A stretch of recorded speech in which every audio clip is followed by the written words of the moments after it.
Dans cette vidéo, on va parler de la position du guitariste. Alors, pourquoi on le voit dès la première semaine? Parce que mine de rien, pour mieux travailler, pour tenir plus longtemps pour plein de choses, c'est important de bien se positionner. On va faire un tour de tous les petits trucs qu'on peut avoir pour améliorer sa position. Après, il n'y a pas de science exacte pour la position.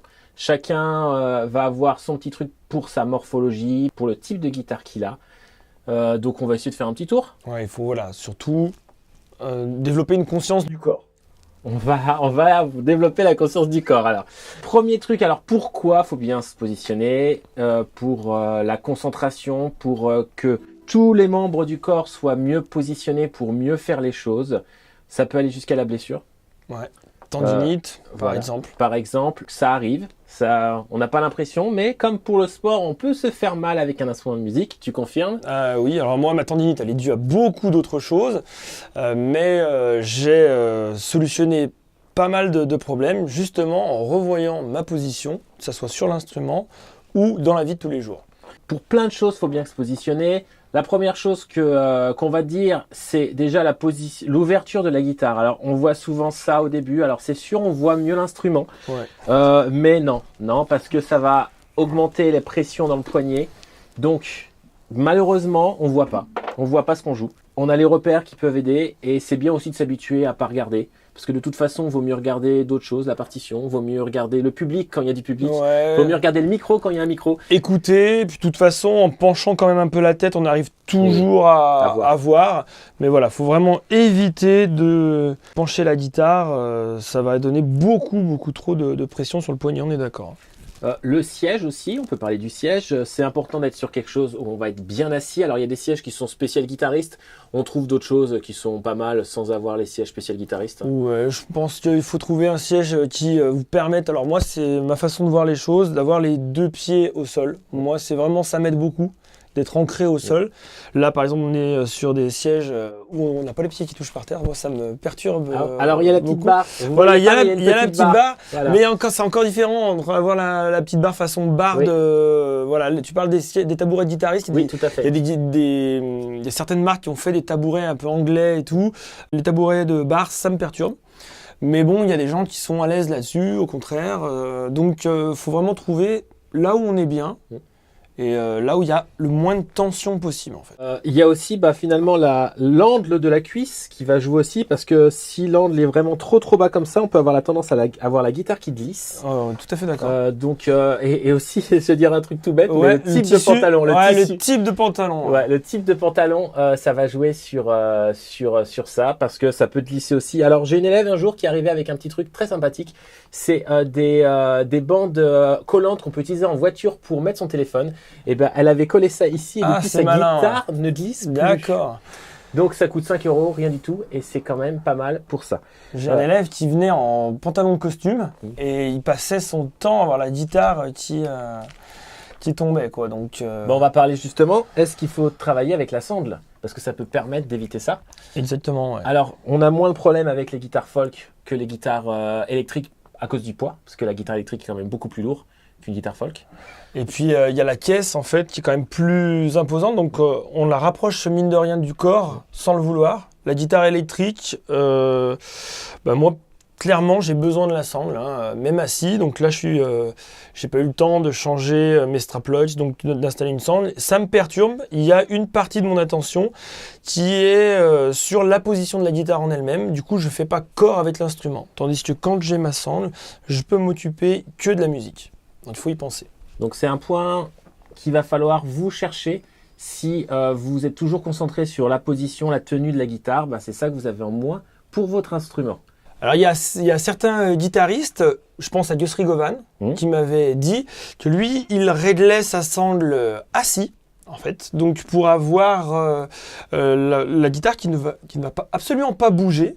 Et donc pour la petite anecdote, quand il se lève, du coup, il a exactement la même distance entre lui et sa guitare que lorsqu'il est assis. Donc comme ça lui permet de limiter les tensions complètement quand il est assis ou debout. Alors après, c'est à vous de voir, effectivement, si vous aimez avoir la guitare comme ça ou pas. Ou au genou. Ouais, voilà. Donc, mais bon, assis, c'est la détente qui prime, quoi. Ok, bah il y a différentes positions qui existent, hein. Il y a la position moderne qui est sur la jambe droite. Bon, il y a la position classique aussi qui existe sur la jambe gauche, qu'on utilise souvent avec un repose-pied pour avoir le pied à hauteur. Côté électrique, on se pose pas trop la question. On se pose pas trop la question, mais il y a des guitaristes, Christophe Godin par exemple, qui va jouer comme ça, sans repose-pied. D'accord. Et donc du coup, il va avoir une position, c'est vraiment très droite, mais aucun contrôle visuel sur la guitare. Là, la guitare est vraiment pas visible, quoi. Faut la connaître. Ah ouais, là, faut la connaître, quoi. Donc, alors surtout, à vous de chercher votre position. Ce qui est important quand vous cherchez votre position, c'est d'être décontracté. Alors, faut être décontracté en cherchant la position. C'est-à-dire que si vous sentez que vous êtes un peu tiré comme ça sert à rien de chercher sa position. Vous décontractez les épaules descendues. Cherchez pas à les remonter. Si à un moment, vous avez les épaules remontées, dites-vous bien que la position n'est pas bonne. Par rapport à la main droite, pour les guitares acoustiques, on va la situer devant la rosace. Et ensuite, vous positionnez le reste en fonction de ça. Pour les guitares électriques, on va privilégier une position avec le médiator qui va être quasiment à la perpendiculaire de l'avant-bras. C'est-à-dire qu'on ne va pas casser j'ai essayé de le montrer sur le plan. On va pas casser le poignet parce que tout simplement, c'est inutile. Alors, effectivement, des fois, on a le poignet un peu cassé quand on a certaines Les Paul un peu bombées ou des demi-caisses. Et la plupart du temps, on a cette position-là. Et ça va nous permettre de poser au besoin le poignet, le métacarpe sur les cordes pour faire des palm mute. Et puis, en général, pour éviter donc tout ce qui est de résonance comme ça, hein, parce que justement, on aura le contrôle du son avec le poignet. Sur la folk et sur les classiques, le corps étant plus gros, on va utiliser un peu plus l'angle du poignet. Je regarde aussi la caméra pour voir où.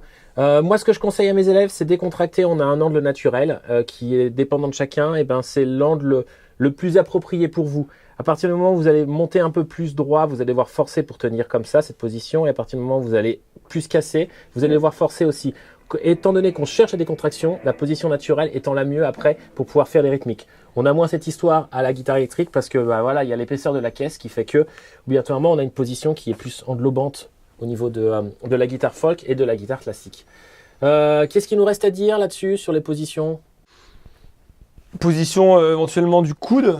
Oui. Hein, et puis du cassage de poignet. Donc effectivement, on va privilégier une position avec le pouce au-dessus pour tout ce qui est bend.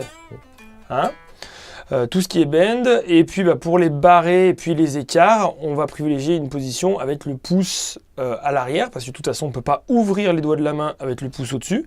Par contre, du coup, ça crée une tension ici, donc il faut y aller toujours progressivement, hein, quand on travaille. Et puis, trouver la bonne position du coude.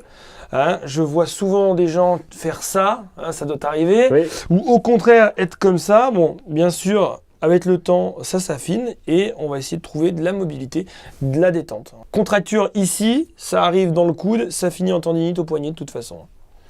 Moi, ce que je conseille, si vous avez du mal à faire la fameuse rotation qui englobe les cordes ici pour justement libérer le manche en bas et pas tenir son manche, parce qu'on l'a pas dit, mais on ne tient pas son manche. Non, on ne tient pas le manche. Ouais.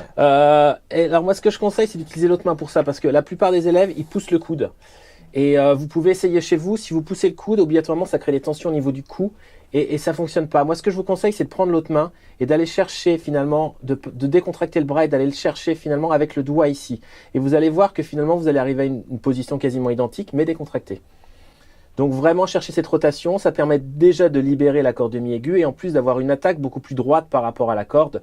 Le fait d'avoir l'attaque plus droite, déjà vous allez forcer 10 fois moins. Et deuxièmement, ça va vous éviter de tordre les cordes. Alors là, ça va être difficile de le voir, mais si on tord la corde lorsqu'on appuie dessus, eh ben on va la fausser tout simplement.